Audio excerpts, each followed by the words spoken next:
Bom dia, senhoras e senhores. Sejam bem-vindos à conferência da Horizon Valorização de Resíduos para a discussão dos resultados referentes ao quarto trimestre de 2024.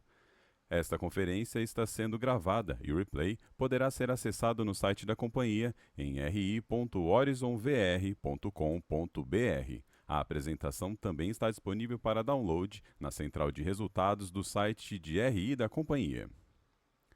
Informamos que todos os participantes estarão apenas assistindo à conferência durante a apresentação dos palestrantes e, em seguida, iniciaremos a sessão de perguntas e respostas, quando mais instruções serão fornecidas.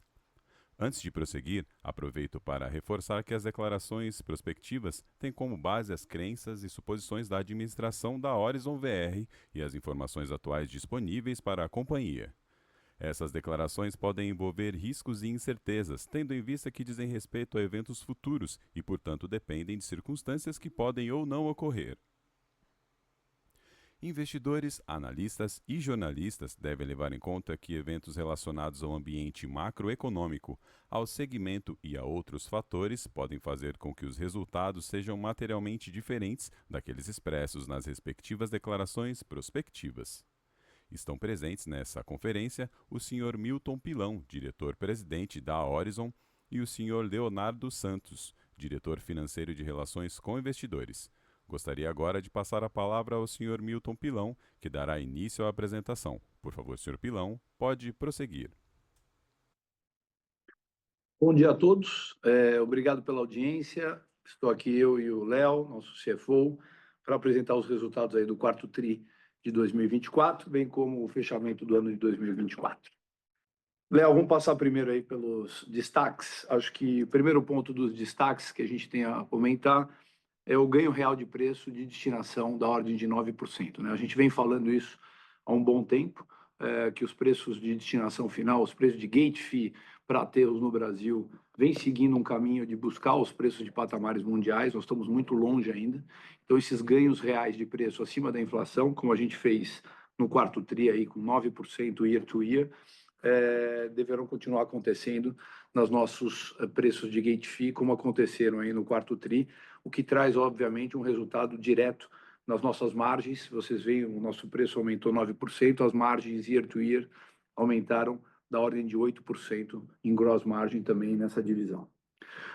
Em segundo, vale falar um pouquinho do volume de resíduos, que cresceu 4% year to year. Você aqui não teve ainda um crescimento real no volume de resíduos, porque principalmente os novos aterros que entraram no segundo semestre, eles começam a amadurecer ao longo desse semestre, primeiro semestre de 2025, então a gente deve ver apenas nesse primeiro semestre ganhos mais importantes de volume, mas mesmo assim tivemos um ganho year to year de 4% no aumento de volumes no ano passado. Em terceiro lugar, falamos um pouco da execução dos investimentos de biometano, né? Acho que esse é um ponto muito importante, era uma expectativa muito grande de todos, dado a importância dessas duas plantas, tanto de Jaboatão quanto de Paulínia, que entram em operação no segundo trimestre de 2025, a de Jaboatão, e no quarto trimestre de 2025, a de Paulínia, colocando quase 300 mil metros cúbicos por dia de biometano em produção no mercado, com EBITDAs representativos para a companhia. Então, a boa notícia aqui é que ambos os projetos estão on track e on budget. Jaboatão, no quarto trimestre de 2025, já estava com 90% do seu cronograma executado. Posso dizer a vocês, agora que estamos em março, que a planta já está pronta para comissionamento a quente. Então, conseguimos executar ambas as plantas, estamos executando a de Paulínia e a de Jaboatão executada on track financeiro e on track de cronologia, e também nesse quesito temos novas plantas sendo contratadas que vão também conseguir atingir o mesmo patamar de CAPEX com cronologias ou cronogramas tão bons quanto o de Jaboatão ou até menores. No fortalecimento aí do posicionamento da BioE, acho que vale a pena a gente falar um pouco aqui dos contratos que foram fechados de venda de biometano ali no quarto TRI, vou fazer um deep dive já sobre eles, dizer que o mercado continua extremamente aquecido, a gente continua aí com grandes contratos em negociação. Temos um bid da Petrobras gigantesco aí para 700 mil metros cúbicos por dia na rua, onde participamos ontem, né, a entrega das propostas. Então, aqui continuamos muito otimistas com os contratos e o posicionamento de demanda do mercado de biometano. E, por fim, vale falar sobre a melhoria nos resultados da economia circular. A economia circular é composta tanto quanto com plantas de coprocessamento quanto com as plantas de triagem mecanizada. Acho que esse foi o primeiro TRI, como eu já tinha antecipado anteriormente, onde a gente conseguiu ter uma margem de contribuição positiva na UTM, né? A planta de triagem é uma planta que veio em ramp-up há 2 anos e meio. Ela agora atinge o seu patamar de geração de resultado e daqui para frente a gente pretende estar sempre melhorando esse posicionamento nela, ganhando preço de reciclados, ganho operacional. Então, também foi um highlight aqui do quarto trimestre. Dando um deep dive aqui dentro desses highlights, um pouco do que eu falei, a gente vendeu ali, executou a venda do contrato de biometano de Tremembé, com prazo de 10 anos, fornecimento previsto aí para o segundo semestre de 27, com volume médio da ordem de 40 mil metros cúbicos dia, contrato no mesmo patamar de preço dos anteriores, reajuste em PCA, 10 anos, take or pay, então em linha com os contratos que a gente tem feito de biometano. Dentro dos novos projetos, a gente também concluiu ali o contrato de parceria com a Gás Verde e a Urca, né, para a produção de biometano nos aterros de Nova Iguaçu e de São Gonçalo, com uma produção estimada de 180 mil metros cúbicos por dia. Ambos aterros já estão em contratação de venda desse biometano aqui dentro do primeiro semestre. E também fechamos o contrato de compra do biogás do aterro de Piratininga, que vai nos trazer aí mais um potencial de produção da ordem de 25 mil metros cúbicos de biometano. Na parte de crédito de carbono, vale a pena lembrar que naquele quarto trimestre, a gente concluiu o registro dos projetos dos ecoparques de Sergipe e Maceió, trazendo para nós uma possibilidade aí de venda recorrente da ordem de 1,2 a 1,5 milhão de reais por ano. Aqui vale de crédito de carbono, obrigado, Léo, de crédito de carbono por ano. Aqui vale lembrar que nesse TRI aqui e agora neste ano a gente está com um pipeline e um backlog enorme de venda de carbono. Já executamos agora recentemente uma venda representativa de novo de carbono, então devemos esse ano ter boas novidades aí no quesito venda de carbono. Então é importante que esses projetos estejam registrados e prontos para venda. Por fim, destaques do período do quarto trimestre, ainda temos, vale a pena falar do contrato de financiamento para a planta de biometano Jaboatão. Acho que esse é um ponto importante em termos de funding e custo de financiamento, né?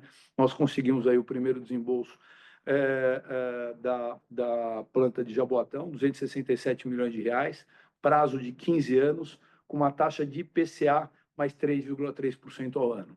Isso aqui mostra que a gente vai perseguir para todas as plantas de biometano buscar esse tipo de financiamento que traz uma taxa muito mais baixa e um duration muito importante nos projetos de construção de plantas de biometano da companhia. Agora eu vou passar um pouco para o Léo para falar dos destaques operacionais e financeiros e depois a gente volta aqui comigo para as perspectivas. Obrigado, Pilão. Bom dia a todos. A gente traz aqui, nesse primeiro capítulo, na página 9, os destaques operacionais do quarto trimestre de 24, o volume de resíduo. A gente, no quarto trimestre, muito em linha com o trimestre anterior, aí no patamar de 2 milhões e 100 mil toneladas de resíduos recebidos em nossos projetos. A geração de energia, aí, uma pequena redução em relação ao mesmo período do trimestre anterior, mas nada estrutural. Então, 96 mil megawatt-hora contra 103 mil do ano passado e já muito em linha, um pouquinho acima do último trimestre. Em relação à captação do biogás, muito em linha também com o último trimestre, um pouco superior, 11% superior ao mesmo período do ano passado, e crédito de carbono acompanhando o biogás 10% acima do ano passado e muito em linha ao trimestre anterior. Em relação ao ano, como já reportado pelo Pilão, tivemos um crescimento de 4% no volume de resíduos recebidos em nossos projetos no ano de 2024. Então, uma composição aí super saudável, né? Crescimento de volume e crescimento forte de preço acima da inflação. Acho que aí a nossa receita performando bem em relação ao ano de 2023, geração de energia acompanhando em linha o que a gente viu no trimestre em relação ao ano passado, e captação de biogás e carbono da ordem de 15% ambos acima de 2023, refletindo os projetos que estão entrando em operação.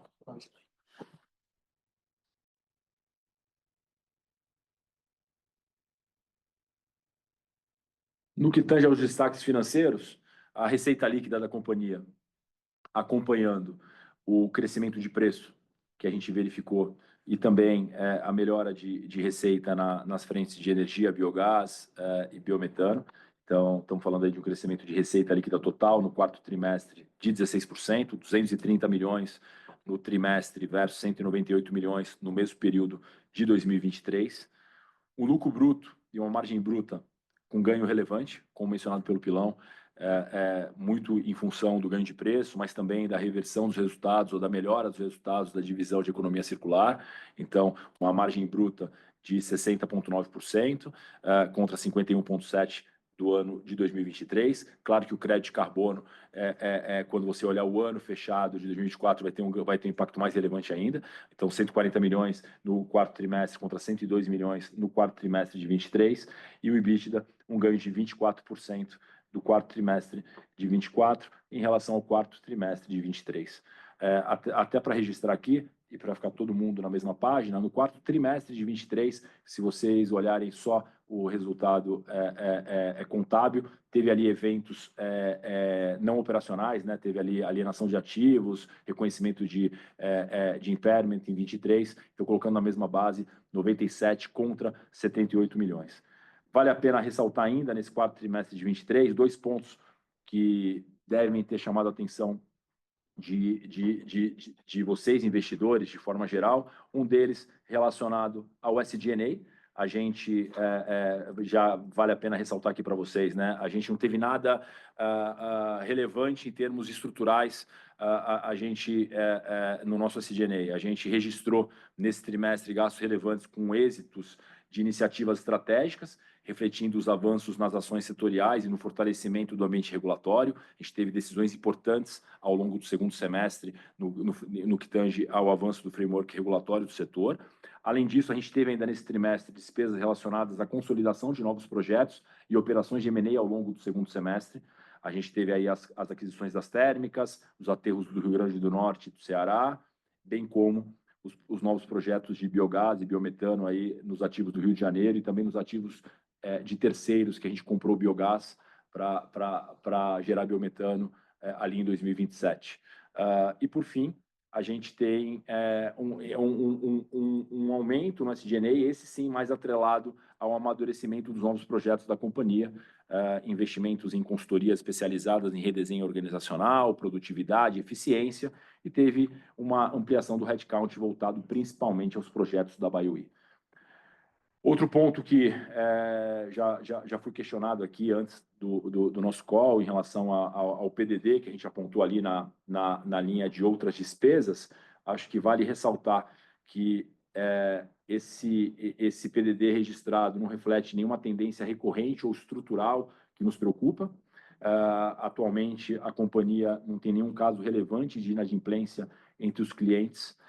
Os valores provisionados referem-se essencialmente a recebíveis com aproximadamente 2 anos de atraso ou vinculados à transição das gestões anteriores de ativos adquiridos para a atual administração. Lembra ali que em 22 a gente teve transações importantes de M&A, compramos ativos importantes, e nessa transição a gente tem alguns recebíveis que ficaram ali, que a gente está cuidando disso judicialmente, espera sim ter solução positiva no curto, médio prazo, mas pela norma contábil a gente acabou provisionando nesse trimestre. Na próxima página, na página 13, a gente traz os números consolidados do ano de 2024, então um incremento de receita de 776 para 903 milhões de reais de receita líquida, a margem bruta também ganhando ali 8 pontos percentuais, de 52,2 para 60,2, e o EBITDA performando 38% acima do EBITDA de 2023. No próximo slide, na página 14, a gente traz os números de CAPEX desse trimestre, um CAPEX muito voltado para as plantas de Barueri e também de biometano Jaboatão.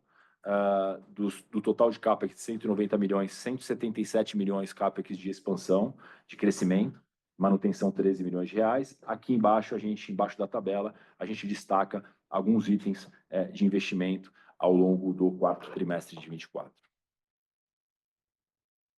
Por fim, terminando a sessão de destaques financeiros, a gente traz um pouco da estrutura de capital. A companhia reportou um pequeno crescimento no nível de endividamento, mas acho que nada relevante em relação ao trimestre passado. A nossa dívida ainda com um prazo super alongado, então a gente tem trabalhado sempre a alavancagem junto com o duration da nossa dívida. E vale ressaltar que entre 420 e 470 milhões de reais dessa dívida líquida estão vinculados a investimentos já realizados nos projetos de Barueri, biometano Jaboatão ou ainda em aquisições recentes, cujos resultados ainda não estão refletidos no desempenho operacional da companhia. Então, se olharmos de outra forma, cerca de 1 EBITDA da companhia, e a gente tem na nossa dívida líquida não refletindo ainda receita e resultado para a companhia nos números atuais. Então, a gente, se olhássemos de outra forma, a alavancagem implícita excluindo os projetos novos, a gente teria ali um patamar abaixo de 2 vezes. Vou devolver a bola para o Pilão para poder concluir com as perspectivas e a gente, na sequência, abre para perguntas e respostas. Muito obrigado. Com respeito a 2025, acho que o que eu tenho que dizer aqui, a gente tem falado já recorrentemente nas últimas conferências, é um ano onde a gente está muito otimista com a companhia. Várias frentes de ganho, então, dentre elas, como está na tela, o amadurecimento ainda maior aí dos preços e dos volumes. A gente vai continuar vendo ganhos expressivos no preço em termos reais de gate fee. A gente já vendo isso no primeiro trimestre e vai continuar vendo isso ao longo de 2025. Acho que vai ser um dos anos mais fortes em termos de ganho de preço real nos gate fees. Além disso, os volumes que também devem vir dos novos aterros representarão um crescimento importante, bem diferenciado em relação ao que fizemos no ano passado, acima aí do ganho de inflação. Na segunda linha, a execução disciplinada aí do plano de CAPEX nos trará a entrada de 2 EBITDAs representativos na companhia, como o Léo falou hoje, a nossa alavancagem, ela tem a dívida dentro da dívida líquida de projetos que ainda não geram EBITDA, então, por exemplo, o projeto de Jaboatão, o projeto de Paulínia, o projeto da Uri Barueri, todos eles entram em operação nos próximos, o de Jaboatão no próximo TRI, o de Paulínia no último TRI desse ano e o de Uri Barueri em janeiro de 2027, com EBITDAs representativos, somados, eles multiplicam o EBITDA da companhia, então a gente está muito otimista. Estamos próximos da entrada em operação desses projetos que vão trazer uma geração de caixa vultuosa para a companhia. Estamos muito otimistas na evolução da monetização dos nossos renováveis, seja na linha de biometano, como eu falei agora há pouco, com um aumento expressivo da demanda vindo aí de bids da Petrobras e vários outros players entrando nessa área de demanda de biometano. Também temos agora a abertura da frente de substituição de diesel, que traz também um rol de demanda gigantesca para o biometano. Então, a gente está muito otimista também nessa frente. Muito otimista na frente do crédito de carbono. Isso é, a gente reestruturou nossa divisão de venda de crédito de carbono. Hoje em dia, operando com uma divisão que atua diretamente com os clientes internacionais. A gente está vendo, como eu falei logo no começo, um backlog de cotações de venda de carbono de alguns milhões de toneladas, e a gente acha que tem boa chance de reverter isso em vendas. Já começamos a vender, como eu disse, vendemos a primeira lote importante de carbono aí uma semana atrás, e devemos ver novas vendas ao longo desses trimestres. Então, também estamos muito otimistas com a volta aí da demanda do mercado voluntário para os nossos carbonos. E, no quarto ponto, falar um pouquinho sobre as aquisições estratégicas. Hoje, a gente tem também um pipeline em diligência, também de alguns milhões de toneladas, aquisições que vão trazer muito valor para a companhia, vão aumentar a nossa posição de consolidador no mercado brasileiro e vão trazer muito valor aqui para o acionista. Então, também aquisições que já vêm sendo perseguidas há meses, com suas diligências executadas, suas negociações executadas, e que a gente espera ter concluídas aí ao longo do segundo semestre desse ano. Por fim, o fortalecimento da agenda regulatória. Acho que esse é um ponto sempre de importância. Então, a lei do combustível do futuro, agora estamos tratando sobre a revisão do marco legal para dar o último empurrão no fechamento dos lixões no país, de uma vez por todas, o que vai trazer mais um impulso para nós, tanto em volume quanto em preço. O marco da economia circular, que está sendo discutida nesse momento, que pode trazer um impulso muito grande aí nas receitas advindas, tanto de reciclados, com conteúdo mínimo de reciclado, com crédito de reciclagem. Isso é a agenda regulatória empurrando, por exemplo, o mercado regulado de carbono, que não está nem nas nossas contas no momento e que pode trazer um grande preço de aumento no carbono. Isso é, a gente também continua muito otimista com as agendas regulatórias. Então, acho que resumindo, a gente espera ter um ano de 2025 muito vitorioso, com um crescimento robusto, advindo de todas essas frentes de que eu falei aqui. Mais uma vez, muito obrigado, e vamos abrir agora para questões e perguntas. Obrigado. Iniciaremos agora a sessão de perguntas e respostas para investidores e analistas. Caso deseje fazer alguma pergunta, por favor, clique em levantar a mão. Se a sua pergunta for respondida, você pode sair da fila clicando sobre abaixar a mão. Nossa primeira pergunta vem da senhora Maria Carolina Carneiro, do Banco Safra. Senhora Maria, por favor, pode prosseguir. Olá, pessoal, bom dia a todos, obrigada pelo call. Duas perguntas do meu lado.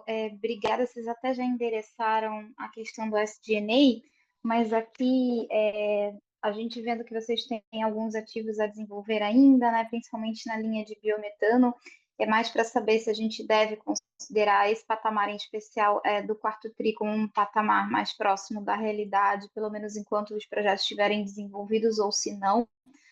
Se de fato, olhando no TRI contra TRI, talvez algumas dessas despesas que vocês mencionaram agora no call, elas não sejam recorrentes, mas para a gente ter uma ideia do que seria uma normalização para o portfólio hoje de vocês, dado que a gente tem visto um pouco de volatilidade no D&A. E a segunda, a gente viu o destaque que vocês deram no segmento de economia circular sobre o preço médio de reciclado, de fato teve um aumento aí considerável, mas se vocês puderem passar uma visão geral de como é que está o panorama para esse segmento em especial. Vocês mencionaram o aumento de demanda, a parceria em algumas frentes que teria resultado em ganhos. Então, se vocês pudessem mencionar aí que frentes são essas, e se a gente pode esperar patamares de preço melhores daqui para frente. Obrigada. Olá, Carol, obrigado pela pergunta. Eu vou começar pela primeira parte da SG&A, Pilão conclui com a questão dos preços reciclados. Acho que, em relação a SG&A, acho que você tem dois eventos, né? De um lado, questões pontuais em relação a vitórias que nós tivemos recentemente, como eu comentei, no ambiente regulatório. A gente teve um segundo semestre quente nisso, e a gente tinha consultores, assessores jurídicos engajados nessa agenda, não só pela Horizon, mas eu digo institucionalmente pelo setor. Então, você tem gastos que acabaram impactando a SG&A. Acho que a gente ainda tem um resquício ainda nesse ano, ainda no começo desse ano, no primeiro semestre desse ano. Teve algumas coisas ali que foram parceladas via associações, etc., que a gente vai vendo o impacto nesse semestre. E também os M&As que aconteceram. Teve um segundo semestre forte, muito na virada do semestre, em relação a oportunidades de novos negócios, novos projetos ou ainda aquisições, que você tem um custo relevante atrelado a isso. Acho que esses a gente poderia sempre avaliá-los como pontuais. É claro que numa companhia que você tem uma agenda regulatória importante, um esforço importante e também uma agenda de M&As importante, isso pode acabar acontecendo com uma frequência maior, mas está relacionado diretamente a negócios que agregam valor e que, se não acontecerem, esses gastos não ocorrem. Pegando o seu gancho do biometano, acho que sim, naturalmente a companhia está se preparando para um volume grande de plantas entrar em operação, teve um aumento de headcount, como eu comentei há pouco, e aí então tem uma parte que acaba sendo mais estrutural e que você vai ver nos próximos trimestres. É isso. A gente tem também um time hoje forte aqui de consultorias nos ajudando, redesenho de processo, eficiência organizacional, melhora de compras, então que também acabam tendo custos que vão acontecer na jornada de 2025, eventualmente pode se alongar um pouquinho para 26, mas acho que é isso que eu posso dizer sobre o SG&A da companhia. Na área de economia circular, especificamente, e aí dividindo ela, Carol, acho que você está perguntando mais da divisão de triagem, né, dado que a área de coprocessamento vem dando resultados expressivos e vão ser recorrentes ao longo dos próximos meses. A UTM especificamente, ela passou a operar no azul ali no quarto trimestre, né, principalmente por um ganho expressivo no preço de reciclados, da ordem de 21%. Acho que esse ganho ele vem de várias frentes, tá? Ela vem de uma frente, obviamente, regulatória. Não sei se vocês viram, você tem aí proibição por lei de importação de reciclados, o que tem um impacto grande aqui no preço de reciclados dentro do Brasil. Você tem algumas ações regulatórias sendo discutidas no Congresso, onde algumas áreas, por exemplo, a área de vidro, ela já se antecipou e já colocou um percentual mínimo de reciclado dentro dos seus componentes, o que faz com que a demanda aumente, portanto, o preço de reciclado aumente. Então, a gente tem a expectativa que a regulação em volta da economia circular vai continuar empurrando o preço dos reciclados para um patamar maior, o que impacta diretamente nas margens das nossas plantas de triagem.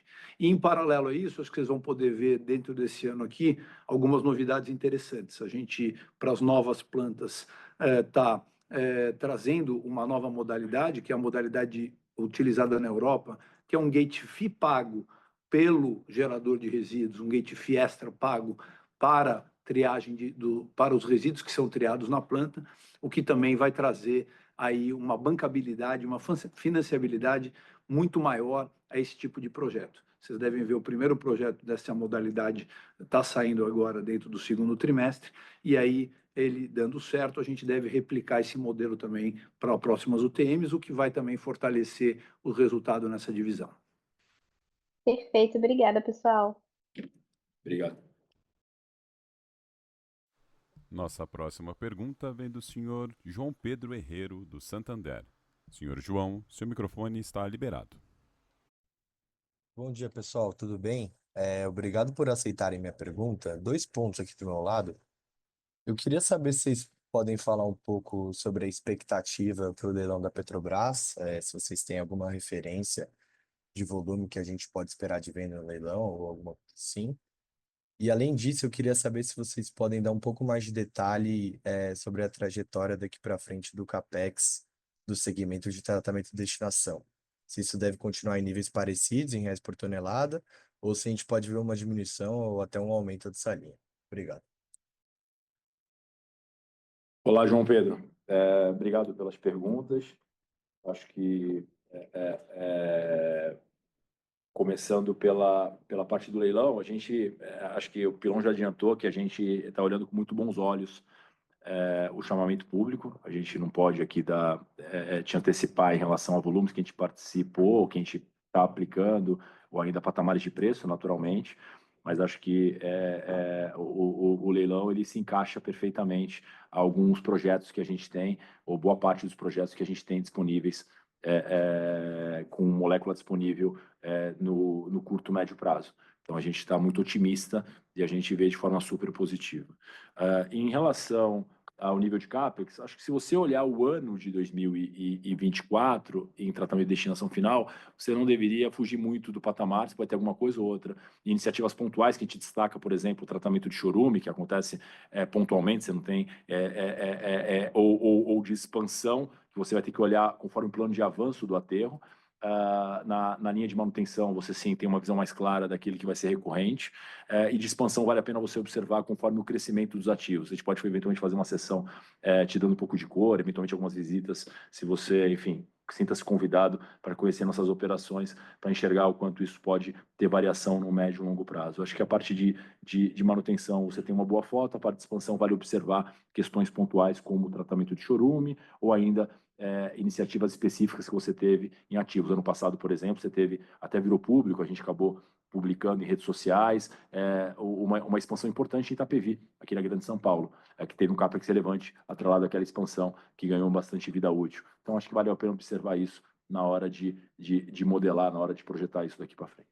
E eu só acho que, também adicionando o que o Léo falou, acho que alguns desses CAPEX da área de tratamento, os principais, que não são os de manutenção, eles estão ligados ao tratamento de chorume. Hoje, um dos maiores custos que nós temos dentro da operação de aterros é o chorume. E a gente tem uma definição aqui para este ano e no ano que vem de investimentos em novas plantas de tratamento de chorume que vão ter um impacto relevante no custo.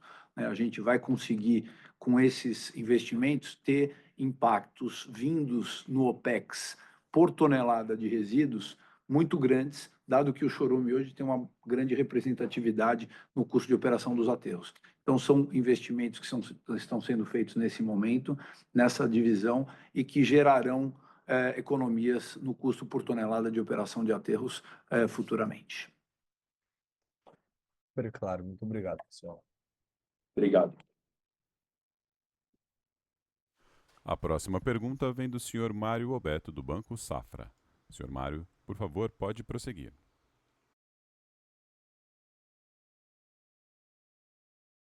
Oi, pessoal, bom dia.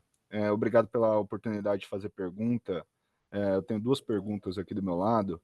A primeira seria com relação ao leilão de reserva de capacidade. Se vocês poderiam compartilhar conosco as oportunidades que vocês estão vendo aí nesse sentido. E a segunda seria com relação a um update aqui do desenvolvimento do projeto da Uri-Barueri. Obrigado. Mário, obrigado pelas perguntas. Em relação ao leilão de reserva de capacidade, a gente teve a fase de cadastramento, a gente está muito otimista pensando nas termoelétricas, em projetos que a gente já anunciou para vocês, que a gente entende que a vocação principal agora é para biometano e não mais para energia elétrica. Então, você pega a Paulínia, ou ainda Jaboatão ou João Pessoa, são projetos que a gente olha com bons olhos para o leilão. Vamos esperar aí ver a evolução do processo e ver se a gente consegue se sagrar vitorioso e ter aí contratos de longo prazo no contexto desse certame. Mas a gente está otimista sim, e o foco são nesses três locais que a gente tem as térmicas. Em relação a Uri Barueri, a Barueri Energia, o projeto que a Horizon tem 80% junto com a Sabesp, o projeto está no cronograma esperado e no investimento esperado. A gente tem conclusão prevista para o final de 2026, com início de operação no início de 2027. Acho que o primeiro projeto de Waste to Energy da América Latina, acho que muito vitorioso no passado, com a emissão de debêntures, enfim, a gente tem aí divulgado, informado os debenturistas acerca da evolução, mas eu diria que o projeto está em linha com o programa previsto para término e também com orçamento em linha com o esperado. Obrigado. Imagina. Lembrando que para fazer perguntas basta clicar em levantar a mão. Por favor, aguarde enquanto coletamos as perguntas. Nossa próxima pergunta vem por escrito pelo método de desenvolvimento. Ele diz: bom dia, parabéns pelos resultados. Minha pergunta é extraída do release de resultados na parte em que é dito: na economia circular, a companhia deve avançar com iniciativas em novo formato, no qual o envolvimento dos governos locais será fator-chave para viabilizar economicamente futuras plantas de reciclagem. Quais seriam esses novos formatos? As plantas de reciclagem atualmente implantadas não têm trazido os resultados econômicos desejados? Obrigado. Obrigado pela pergunta. Eu vou começar aqui, o Pilão fica à vontade para me complementar. Acho que o principal ponto aqui atualmente, acho que a gente está vendo um amadurecimento importante no ambiente regulatório para a economia circular no país, mas no contexto atual não é tão diferente do biometano, que você já sai contratado com contratos de venda de longo prazo, 10 anos, a inflação. você ainda não tem contratos nesse nível de amadurecimento. A gente já está vendo alguns contratos de mais longo prazo, mas não de 10 anos, a IPCA, por exemplo, que dê conforto para os desenvolvedores de projeto, talvez fazer novas plantas, tomando todo esse risco. Quando a gente menciona isso, a gente está vislumbrando uma tendência que a gente já vê em outros países, já acontece há muitos anos em outros países, e a gente está vendo algumas iniciativas do poder público também no Brasil, aonde o poder público remunera ou paga, ele contribui na viabilização da planta, garantindo uma receita para que seja implantado as iniciativas de reciclagem. Então, a gente acha que esse ano a gente vai começar a ver alguns projetos com esse perfil, e na contrapartida, é claro, que uma vez que se você tiver a planta vendendo recicláveis e gerando caixa com os recicláveis, o poder público deve sim criar alguma métrica para que ele se beneficie disso. Então, no final do dia, ele poderá vir a pagar um valor adicional no preço de destinação para ter a solução de reciclagem implantada naquela localidade. Em contrapartida, uma vez que você tem a venda dos recicláveis, você vai ter um percentual desse reciclado, alguma métrica que você devolve isso para a municipalidade ou para o poder concedente, tão logo você tem as vendas, e quase que uma outorga ao contrário, onde você devolve uma parte para eles, dado que eles teriam contribuído para a viabilização da planta. É isso que a gente está vendo. A gente, Pilão já falou um pouquinho que a gente deve ter novidades no curto espaço de tempo com esse perfil, mas é isso que a gente deu o tom na passagem, que a gente menciona no release. Não havendo mais perguntas, a sessão de perguntas e respostas está encerrada. Gostaríamos de passar a palavra ao Sr. Milton Pilão para que faça as considerações finais da companhia. Obrigado mais uma vez pela audiência, participação de todos. Nosso time de RI está sempre pronto aqui para, caso houverem novas dúvidas. E, mais uma vez, muito obrigado. Até logo a todos. A conferência da Horizon está encerrada. Agradecemos a participação de todos e tenham um bom dia.